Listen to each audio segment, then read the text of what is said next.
Continuamos en la Facultad de Historia en la UNED en este segundo parcial. Comencemos el tema cuarto. Paisaje urbano y paisaje rural en la Hispania del siglo IV. Cuestiones preliminares. El Estado romano intentó organizar el imperio en ciudades, ya que los pueblos así organizados eran más fáciles de dominar y además los vínculos cívicos son más potentes que los lazos de pertenencia a una gens, natio o uso de una lengua. La estructura política, económica y administrativa del Estado descansaba en la ciudad como piedra angular, por lo que Roma realizó un gran esfuerzo urbanizador. En Hispania hubo cerca de 400 ciudades autónomas.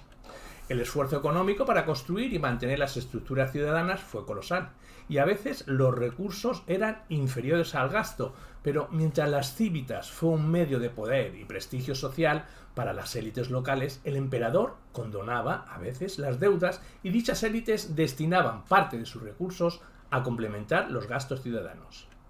El precario equilibrio financiero obligó al Estado a inmiscuirse en las cuentas ciudadanas, apareciendo ya, con Marco Aurelio, los primeros curatores funcionarios imperiales, encargados de fiscalizar las cuentas y moderar el gasto con objeto de mantener su capacidad contributiva. La cuestión de la decadencia de las ciudades.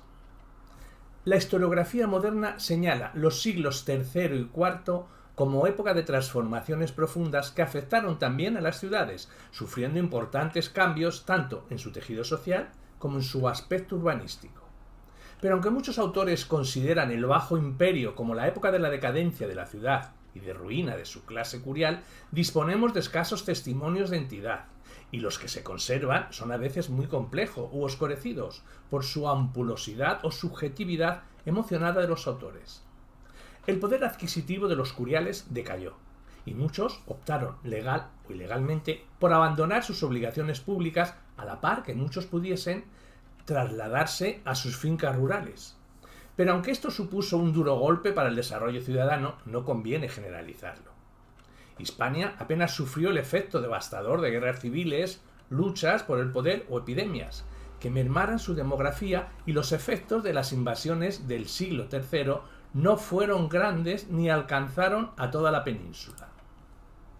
Así, algunas ciudades como Itálica, Baelo o Cádiz se resintieron gravemente, pero otras, situadas en zonas revalorizadas económicamente o situadas en importantes vías de comunicación como Barcino, Lucus Augusti, Astúrica Augusta o Brácara Augusta, en la nueva provincia de Gallaecia, crecieron en importancia.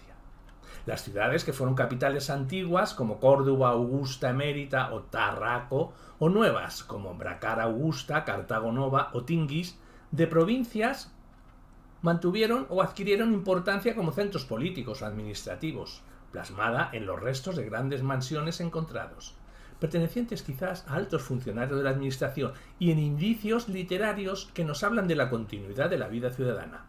Cerca de 40 ciudades disponen de obispados e importantes comunidades cristianas que se mencionan el culto al emperador, flamines y sacerdotes paganos, que se hace alusión a foros, espectáculos públicos, basílicas, iglesias. Otros datos de ciudades hispanas. Existen muchas evidencias arqueológicas y epigráficas de que algunas ciudades aún poseen recursos o capacidad para recabarlos del Estado, para acometer grandes obras. Así, más de 30 ciudades hispanas, por temor o prestigio, se dotaron o reconstruyeron sus murallas. En las más importantes de Gallaecia, en otras, como Barcino y Gerunda, el perímetro acotado es similar al Alto Imperial, mientras que en otras, como Valentia, Cartago Nova, Termantia o Conimbriga, el perímetro se constriñe. Epígrafes nos informan de construcciones de nueva planta hechas por funcionarios imperiales, así como reconstrucciones, monumentos, etc., aunque vestigios arqueológicos empiezan a informar de síntomas de profundo decaimiento, casos de Itálica, Baelo o Valentia, que evidencian que algo está cambiando en el tejido ciudadano. Muchos ricos habitantes se fueron a sus residencias campestres. El orgullo cívico de las élites en la construcción de edificios decayó. Los monumentos se deterioran. Así, una ley de Arcadio y Honorio obliga a preservar los templos que se destruían para aprovechar los materiales para nuevas construcciones.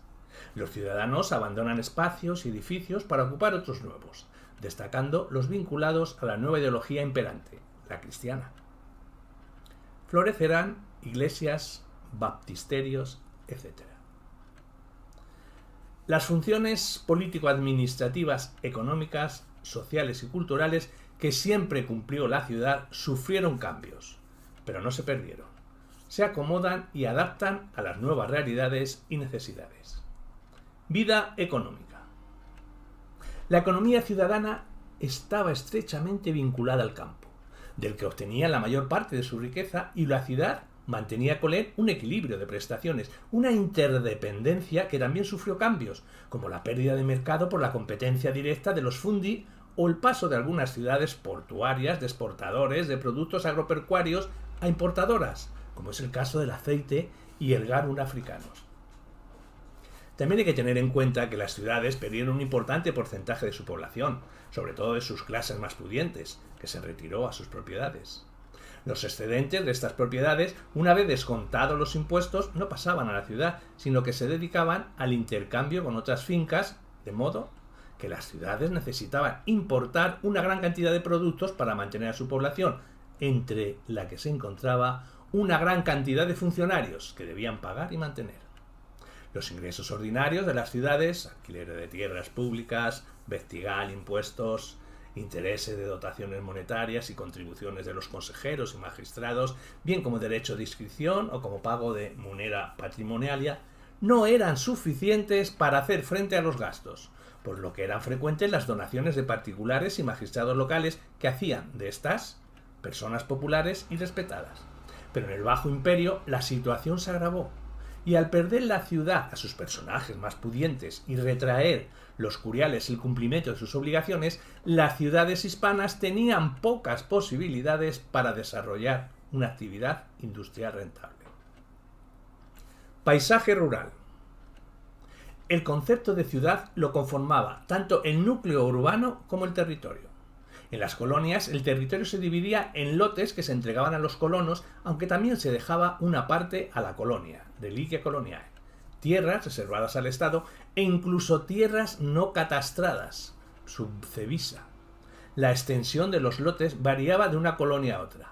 César entregó a los veteranos con 3 hijos lotes de 10 higuera, mientras que se sabe que en Augusta Emérita los lotes llegaron a tener 200 higuera. Los colonos estaban obligados a pagar un impuesto fondiario, el tributum soli, salvo en el caso de que la colonia disfrutara del ius italicum, a partir de Diocleciano, que también estas tierras tributaron.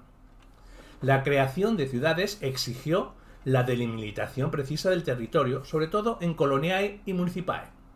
La progresiva creación de ciudades estipendiarias dio origen a continuos reajustes territoriales, aunque generalmente se usaron las fronteras preexistentes, y con un reparto que heredaba las realidades anteriores, ya que habían evolucionado a situaciones de desigualdades económicas. En caso de conflicto, el gobernador ejercía de árbitro.